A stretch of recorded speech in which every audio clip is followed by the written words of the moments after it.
What's up, guys? Welcome to Daily Dose of Reddit. This is your host, Zach, and today's subreddit is r/IDoWorkHereLady. Alright, this story's called, "We tell you who our dad is and you call us liars trying to get free food? Get killed with kindness." Greetings, fellow Redditors. Long-time reader, first-time poster, this is less of an I do work here lady and more of a my dad works here lady, so I hope this post correlates enough to not be removed. Anywho, I recently called my dad, a fitness trainer, kickboxer, and life coach, to catch up and chat when we recalled an event that happened several years ago. The memory just hit me and realized I was too young at the time to understand exactly what happened, but adult me gets it now, so I figured it would make a good first-time post. When I was maybe 11 or 12, my dad took me and my two teenage brothers, maybe 14 and 16 then, to this massive place that I think was some kind of fitness expo. I remember this orange mile-long jogging track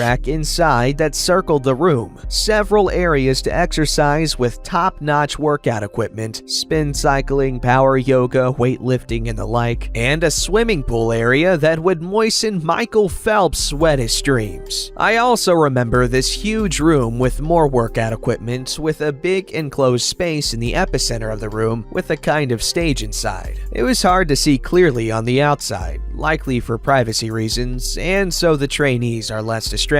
Come to find out, it was where these exclusive training classes were taking place, and possibly recorded for people to train at home.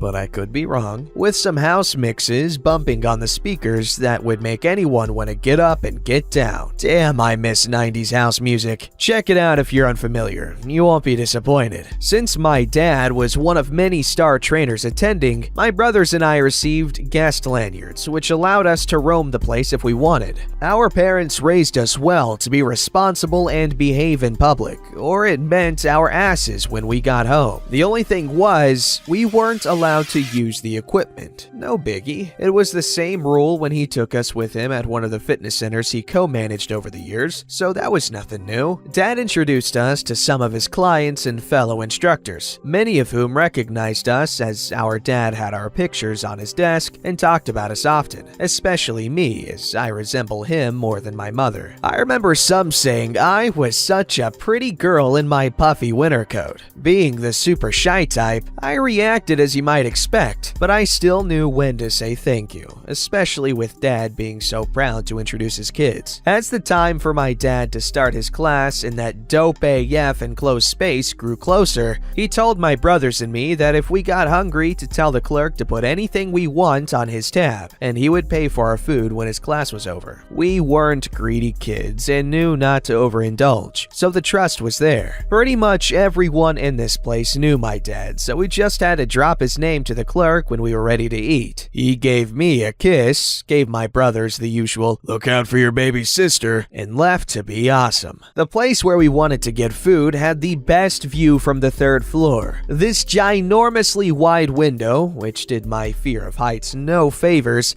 let us see damn near everything on the main floor, including that jogging track. It felt like being in one of those VIP boxes at a sports event that lets you see everything. Now, the clerk selling food and drinks wasn't at the counter when our dad first brought us in, so we decided to wander, and thus leads us to the meat of this post. My brothers and I gave ourselves a tour, careful not to get lost as this place was as big as a super mall, until eventually we got hungry. We made our way back to the kitchen area, and this middle-aged Asian woman was behind the register. She greeted us without a smile while we surveyed the healthy goodies in a glass display for what we wanted. My brothers told me to pick something first, and then they did the same. After the lady clerk said our total, we told her who our dad was, and that he said to put it on his tab to pay after he finished training. She said something along the lines of, "Dad's first and last name is your dad?" We told her yes. Remember, she didn't see us come in with him earlier. She told us no, rather coldly too,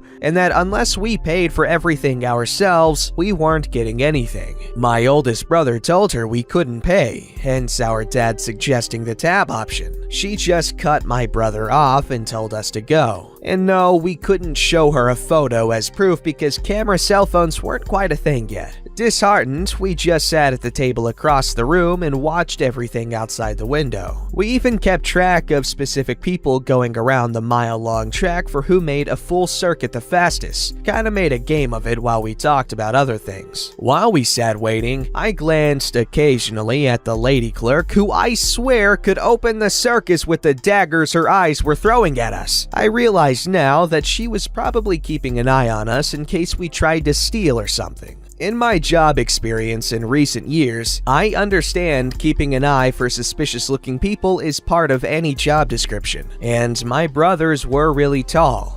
But that didn't excuse the lady clerk's cutthroat tone and rude attitude as if we were known delinquents. Over an hour later, our dad finally came back, sweating so heavily that he looked like he just stepped out of a pool, and the lady clerk said hi with a big smile. My brothers and I went up to him, and the first thing he asked is if we got food. We told him no and explained why. My dad went up to the counter to the lady clerk, looking like she forgot to cancel her Amazon Prime trial a day too late, pulled out his wallet, and told us to order what we wanted. I could hear the "told you so" on my brothers' faces. I am paraphrasing their exchange as it was well over 15 years ago. This is your dad? Yes!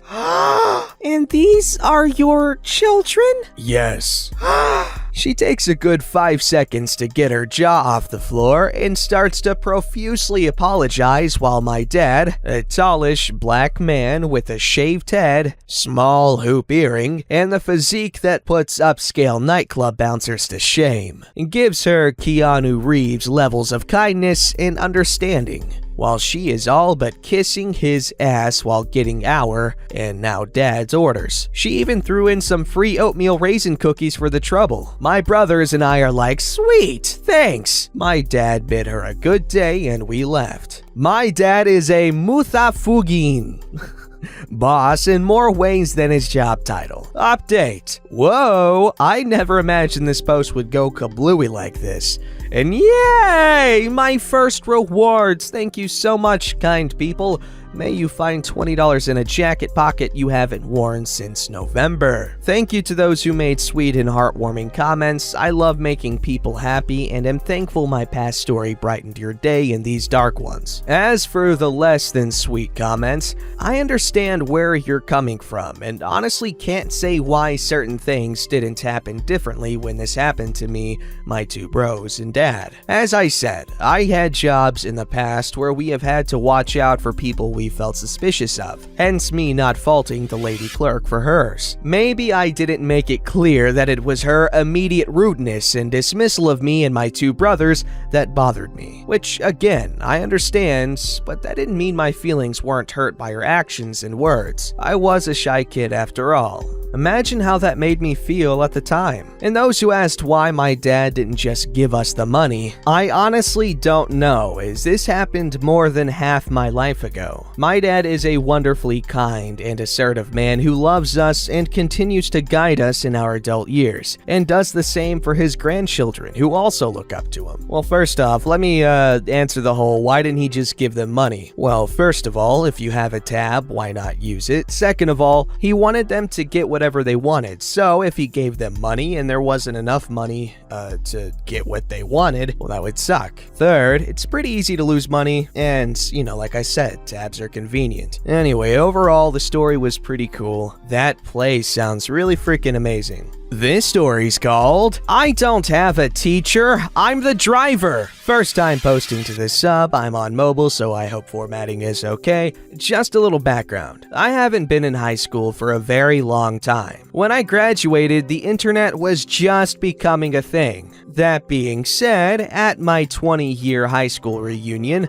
I looked almost exactly like my senior picture, except now I wear glasses. There's a saying you may or may not have heard. Black don't crack. This saying describes me to a T. I'm constantly met with disbelief when people find out I have children and have been married for nearly 20 years. At the time of the story, I was driving a school bus. This can either be an awesome job or hell? It depends on who you drive for and the school districts in equal measure. The fun thing about being a bus driver is field trips. As the driver, nearly wherever you take the kids, you get to get in for free because you brought them. So amusement parks, museums, zoos, etc. I got a free pass just for driving the bus. I took a group of seniors to Six Flags, an amusement park in Texas. After parking and locking up my bus, I head over to the courtesy desk to get my ticket. Now, it should be pointed out that I am in a line with 7 other bus drivers, all wearing the same uniform. Khakis with a blue uniform shirt with our company logo and name on it, and a lanyard with my name in it as well. Here's the cast. There's me, cashier. Other driver. Teacher. Hi, may I have my ticket, please? I'm sorry, you have to have your teacher get your ticket. I'm not a student, I'm a driver. Look, the teachers are supposed to have all student tickets. You'll have to talk to them. But I'm not a student. I drove the students here, on the bus. OP, you coming? Yeah, just trying to get my ticket. As I said, you'll have to get your ticket from your teacher. No, drivers get the tickets from you guys.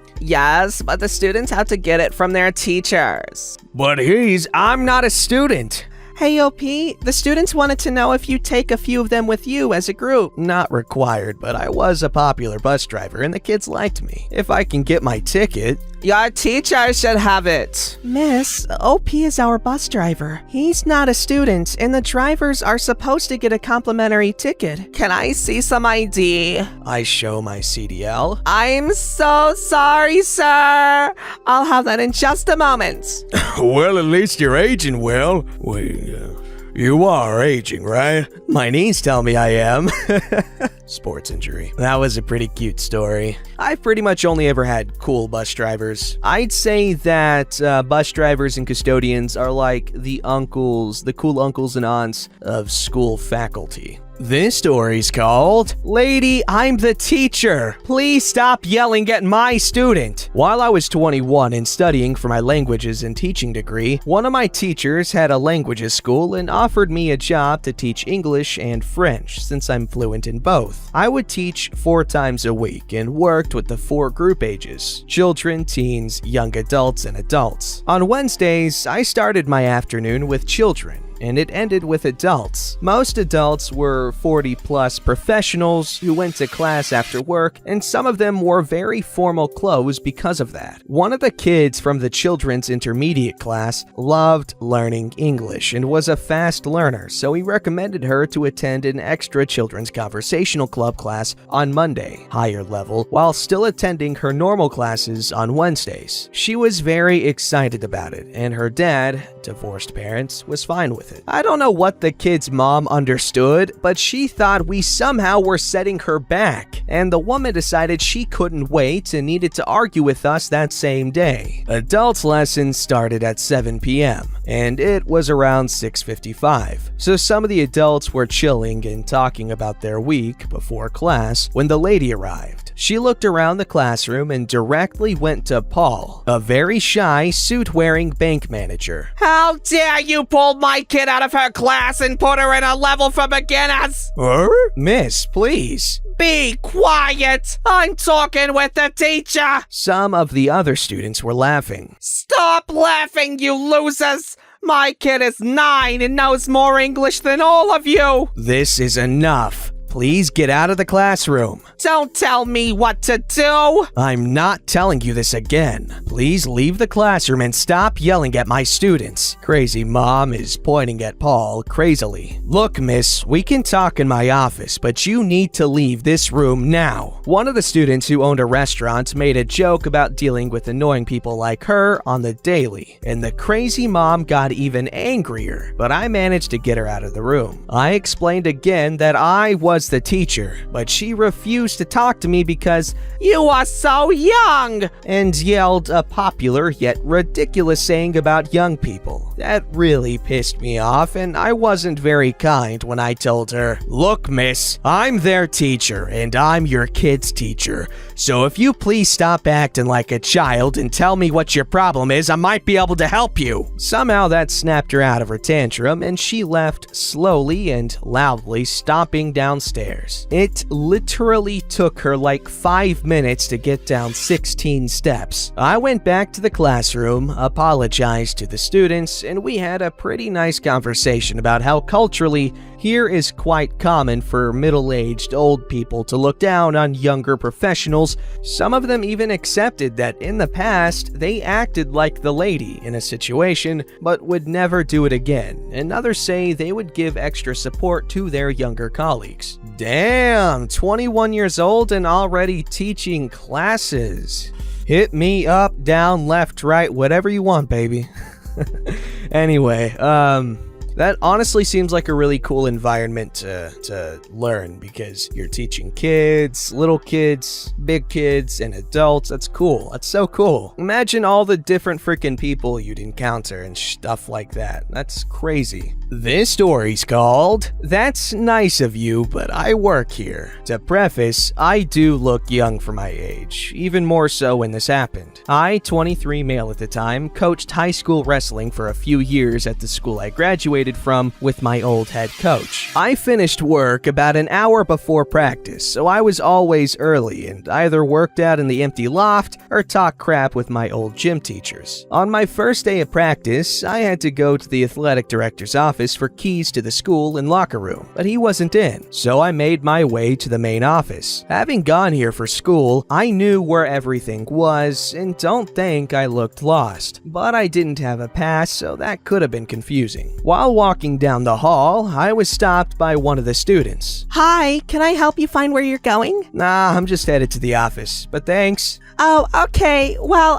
Redacted. Where are you from? Do you have your schedule yet? What grade are you in? I'm not sure if she was nervous, really eager to help, or trying to get out of being back in class, but I had no time to answer until she finished rambling off those quick-fire questions. "That's very nice of you to ask, but I actually work here. I'm one of the wrestling coaches." Her face went flush, and she just hurried away. I understand the embarrassment, so I didn't try to stop her and say it's okay, but I'm sure with that attitude and initiative she took to help a stranger out, she's going to do just fine in life. Yes, that was so very nice of her. And then she got embarrassed and ruined it. What a chump. Don't forget to like, subscribe, and hit that bell to never miss an episode.